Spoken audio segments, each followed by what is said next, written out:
I guess I need to start in the beginning to really answer that question. I studied physics and mechanical engineering. I saw that. Yeah. And I became an aerospace engineer for several companies in the US. And later, I wanted to truly understand how humans work.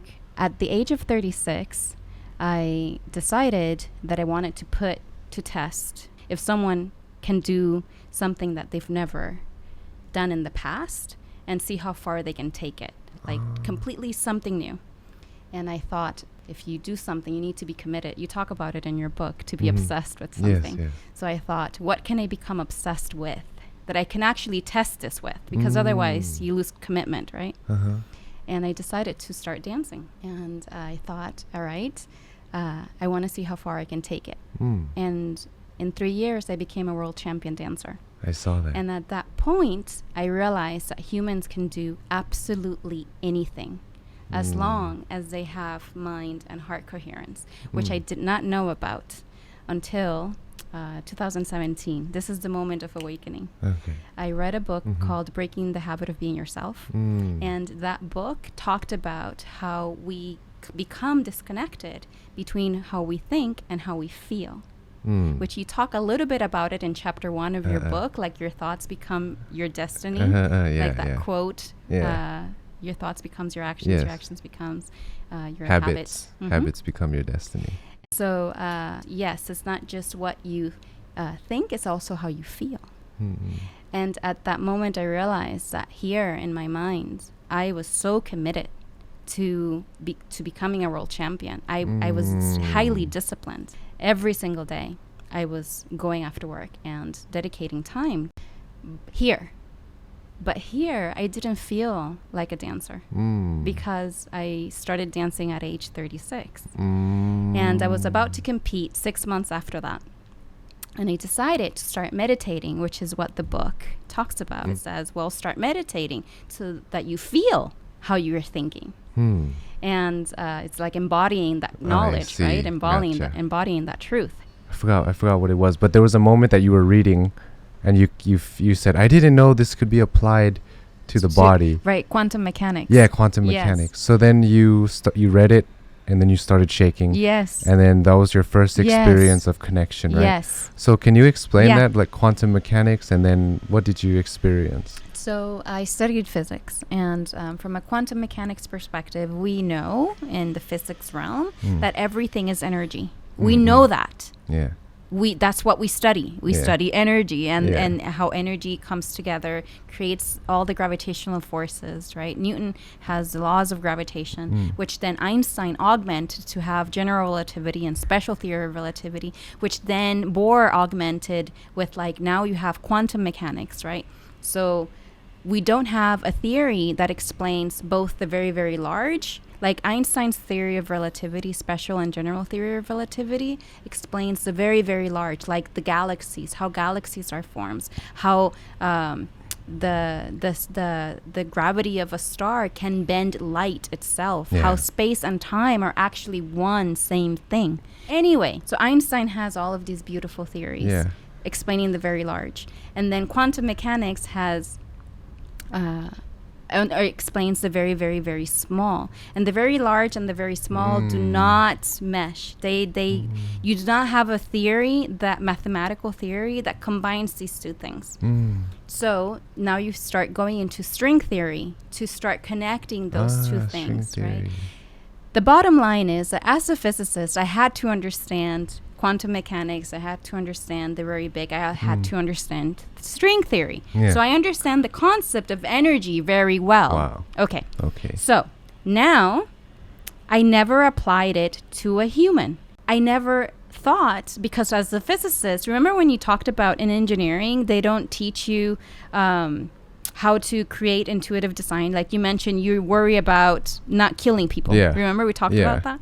So in physics, they teach you like the data, the facts, just pure facts. And the pure facts is that quantum mechanics is not compatible to this realm because mathematically you need string theory to or some other theory to connect the two. And because that area is still unknown to physicists, then you ignore it. It's like, what, you just Oh. because as a physicist, because those things are not proven yet, string theory is not proven yet to be true. Just like Einstein, it took like 19 years or 15 years to prove his theories to be correct, and people would prefer not to have a Nobel Prize granted over giving him the Nobel Prize, right? Same is true now. Now you have scientists that can't agree because string theory has not been proven. Yeah. But string theory practically says that anything is possible. Anything. That's why you can't prove it, because you can't say everything is possible. Okay. So now I got you all the data, right? Yeah. As a physicist, I never conceived of applying quantum mechanics to a human because of that fact. Okay. Now, Dr. Joe Dispenza talks about we're all energy. And he says that your thoughts, every single thought creates an electrical pulse. And every single feeling creates a magnetic field. Feelings create a magnetic field. The heart creates a magnetic field. Ooh. So Heart Math Institute, have you heard of Heart Math I've heard Institute? of it. Yeah. So they measure the magnetic field of the heart. Well, they measure a number of things. But so every thought is like an electrical pulse, and every feeling is like a magnetic pulse. Okay? And when you are not in alignment between your thoughts and your heart, it's like having two waves that collapse each other. They cancel each other out. One is here and one is there, and they cancel, right? The net sum of the two has canceled themselves out. Now, can you start to imagine why I started shaking? Because when I hear this and I know myself to be completely dedicated and completely focused on becoming competitive with my mind, but with my heart, I don't feel like a champion. The moment I read this, it's almost as if it's almost like my entire life took a different vantage point. Like I suddenly understood my life, my background, my physics degree. Like it all sudden, it's almost like solving the puzzle between the big and the small, right? It's like experientially feeling the truth about string theory, that anything is possible. So I started like, oh my God. And you cried. Of course I cried. But once you know this, not because of knowledge, but because of how I felt. Yeah. You can't go back to normal. And this is why I was saying that experiences is really what needs to happen so that people know definitively. Yeah, that you have to bring them to feel it. So as you were reading that, you read that part where the thoughts are like an electrical signal, and the heart is like a magnetic signal. Pulls what you're thinking too, right? So then once you heard that, what went through your mind that made you start shaking? You just started connecting the dots of your life. So suddenly, because I know, I tried to explain like quantum physics and the difference between the very small and the very big. Like I try to like compress that here, but there's so much information that I have that it's like all of the science that I've ever learned suddenly made sense to me. Wow. Because I never thought of applying that to a human being. Wow. Because of the lack of proof that string theory is correct. So you were studying quantum mechanics, same as is quantum physics, right? The same thing. Yeah, it's the same. So I do know the furthest thing is string theory, and then they say that string theory says that we're might be 7 or 8 dimensions. We're like 9. 9 now. From 9 right? to 11. 9 to 11, and then that's what they can kind of they can't prove it, but it's like it's the only way that the equations are compatible. Okay. So meaning you can apply the same equation to both only with 9 to 11 dimensions. Wow. And it's interesting because when I was studying that, because Thai people believe that there's a lot of dimensions. Yeah, they believe it from tradition? they believe it from tradition, like That's just so cool. just yeah, without the science behind it. So that's why I thought, like I was thinking that, okay, they're already here into those dimensions, but they just don't have quantum physics to prove it. But then the Western is kind of figuring out how to prove it. So it's Right. like, okay, the Eastern experiences it, and the Western is helping to prove it. Right. And they believe that there's different things in each different layer, each dimension. So we're here, right? And then in this other dimension, they believe there's like this, if you see at these temples, there's like these giant green things. It's called a yak. It's like a green giant. They believe that, okay, in this next one, these things exist. And then in the higher dimensions, there's greater beings, not just the yak, not just these big green monsters. It gets higher and higher and higher. And then sometimes there's a dimension that you would meet Like Buddha or yeah, like influential people, like people that help change the world. Like you would meet Martin Luther King here, you'd meet Gandhi here, right? Keeps going and going. And then so then I kind of thought that, oh, how many dimensions do Thai people think there is? And then I forgot the answer, but I remember thinking it was very similar to how many dimensions quantum physics thinks there is. And sometimes they think if you meditate, you can get information from those different dimensions. But I'm thinking, you said they're provable, the equations that match these 8 to 11 dimensions, right? it's called string theory. Yeah, string theory. So what is the equations? Like, are they really long? Oh, they're extremely complicated. Okay. They're okay. like tensors and it's Oh. extremely Okay. complex Yeah. calculations. Okay. But you understand the whole... I understand part of it. Okay, okay. I Can don't you- think anybody understands them. Okay. So can you, like, let's say, can you explain it in a simple way? I've watched a YouTube video on it. Explain string theory? Yeah.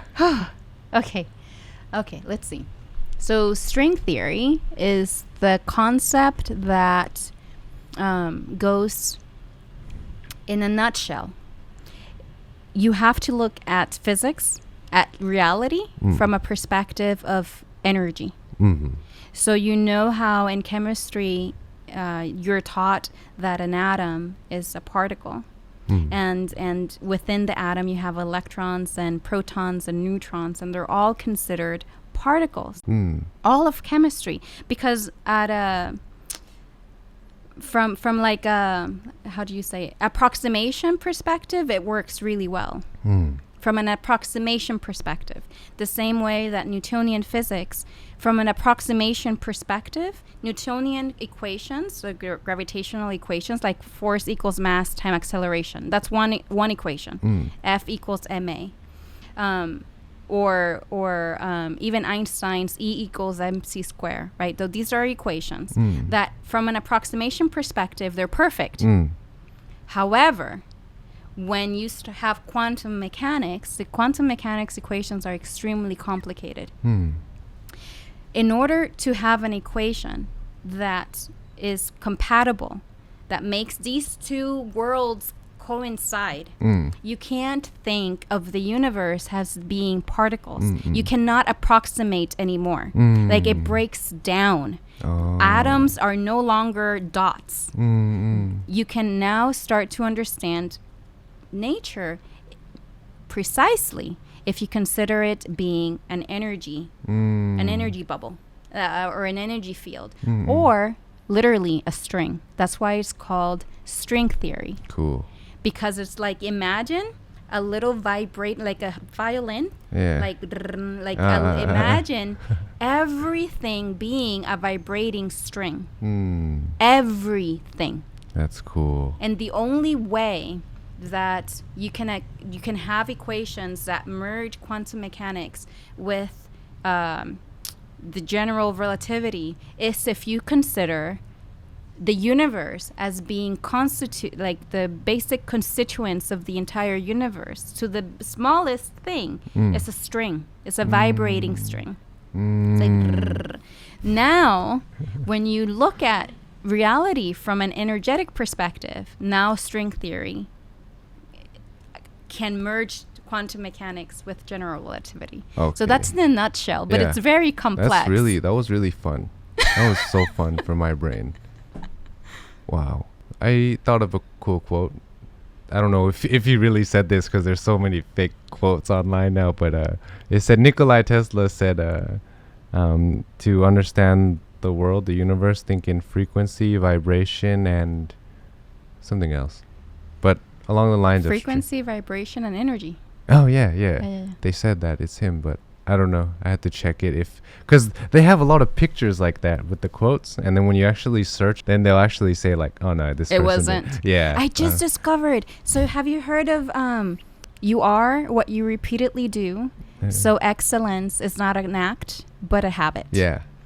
So that's one of my favorite quotes. And I just learned it was an artist, Aristotle. Who was it? It was Duran. Oh. Yeah, but he was interpreting something that Aristotle said. Yeah, Aristotle's a cool guy. While you were explaining all of this, I was thinking that a young girl from Puerto Rico, how did you get into quantum physics? Because similar to you when you were 19 and you looked at the universe. So in Puerto Rico, you can see the Milky Way really, really, really well. The Milky Way being like the center of the galaxy. Yeah. You see this ring, this string of really dense space. So I know now it's the Milky Way. I didn't know that at the time. Okay. I don't know how the sky is here in Thailand, but in Puerto Rico, it's beautiful night sky.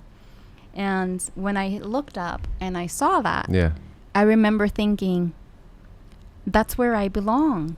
I remember thinking, I need to go there, which is how the thought to become an astronaut. Oh, did I tell you that I wanted to be an astronaut? No. Oh, okay. Also, okay, yeah. So I wanted to be an astronaut, but I wanted it so badly since I was 6 because because of that connection. I felt that I belonged there and that I needed to go there. Oh. That was the seed that was planted at age 6. At 6 years old. So I had my daughter when I was 16 years of age.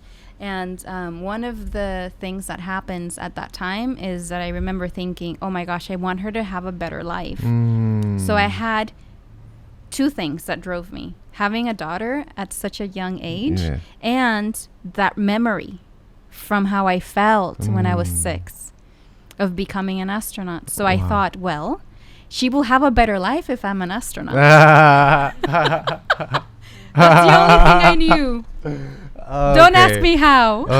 That's the only thing I had. That's the plan. That's the plan. That's cute. So anyway, so I studied physics and mechanical engineering so that I would be a good candidate for NASA. Oh my goodness.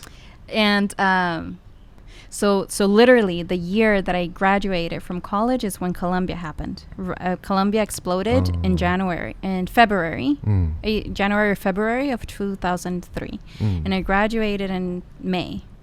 So now I had to think, what am I going to do? And I started applying to companies because I didn't know. I had worked at NASA at Goddard Space Flight Center as a student.